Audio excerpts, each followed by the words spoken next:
Hashtag top 10 hardest NES games. Intergalactic Ninja at number 10. Released in 1992, right at the end of the NES era, the production value was top-notch, but the difficulty was no joke. It definitely earns a spot in the top 10 hardest NES games. Honestly, if you were playing a legitimate copy, it might only crack the top 50. But back then, most of us played bootleg versions where you'd die in a single hit. That was Konami's way of fighting piracy, triggering an insane difficulty spike where that long health bar was just for show. I bet this game made a lot of you lose your minds. Coming in at number 9 is S.C.A.T, Special Cybernetic Attack Team, released in 1990. I don't even need to tell you how hard this one is. I've always thought of myself as a talented gamer. I could beat Contra, Life Force, and Jackal back in elementary school, but this game, it made me want to quit. It felt hopeless. No matter how much I practiced, I felt like I'd never beat it.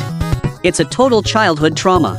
Except for the first stage, the difficulty jumps exponentially. Once you hit certain areas, it becomes impossible. That's why it's my number 9. Number 8, the Mega Man series. Everything about Mega Man is great, the level design is brilliant, the characters are cute, and the music is legendary. There were 6 entries on the NES alone, but man, they are brutal. I'm sure everyone back then threw their controller at least once. Out of all 6, which one do you think is the hardest? Number 7 is Adventure Island. I'll get straight to the point, that 8 jump section in the video. You can practice all you want, but once you reach 8 to 3, it's like a completely different game. Don't believe me? Tell me your death count for 8 to 3 in the comments. At number 6, we have Special Rescue Force. The difficulty here is just insane. Our secret agent protagonist feels like he's made of paper. Getting shot means instant death, which is realistic, I guess. But why does bumping into an enemy take half your health? If 2 enemies are close together, they'll combo you into oblivion before you can even get a word out. It's just game over, try again. It definitely deserves this spot. Number 5 might surprise you, Arkanoid. It looks simple, right? Well, let me ask you, did anyone you know actually beat this game? I'll even broaden the question, think of all the hardcore gamers you knew back then. Did a single one of them finish it? If so, let me know in the comments. I rest my case. Number 4 is Lode Runner. When the NES was made, it was meant for kids, but this game requires a brain that no kid has. I was 7 when I first saw this at a neighbor's house, and I was stunned. I could barely pass the first level, and the second was impossible. It's such a brain drainer. Unless you draw out the maps and memorize every single movement and pattern, even a genius adult couldn't get past the first 10 levels on their first try. It's easily one of my childhood nightmares.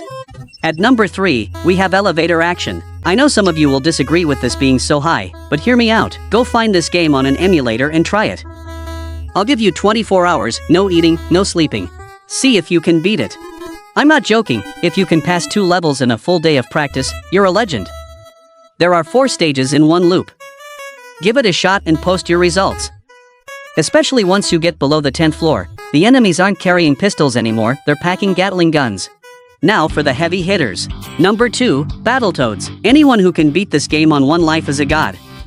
Even though it's incredibly difficult, I don't hate it. In fact, I think it's one of the most creative games in history. It's that rare hard but fun kind of game. The level design is brilliant, the physics are realistic, the combat feels great, and the music is catchy. You can really see the heart and soul the developers put into it. To me, Battletoads is the peak of the NES era. It has this magic where it makes you suffer, yet you can't put it down. You fail, but you're happy to try again.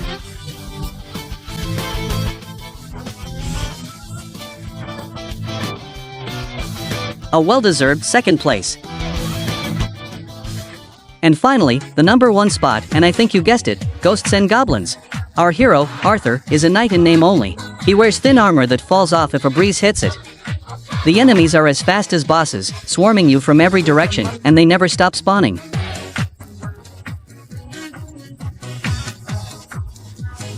Their spawn points are random, too. Your armor shatters in 1 hit, meaning you have 0 room for error. You get 1 hit, then you're dead. Unlike Battletoads, which is hard but fun, this game is just stupid hard. There's no joy in it. The design feels almost spiteful. I played a few rounds and thought, why am I doing this to myself? Am I crazy? I'm sure there are some masochistic pros out there who have beaten it, but after all that struggle, the game tells you that you have to play through it a second time to see the real ending. Absolute madness. Number 1, no question. What do you think? Let's talk about it in the comments.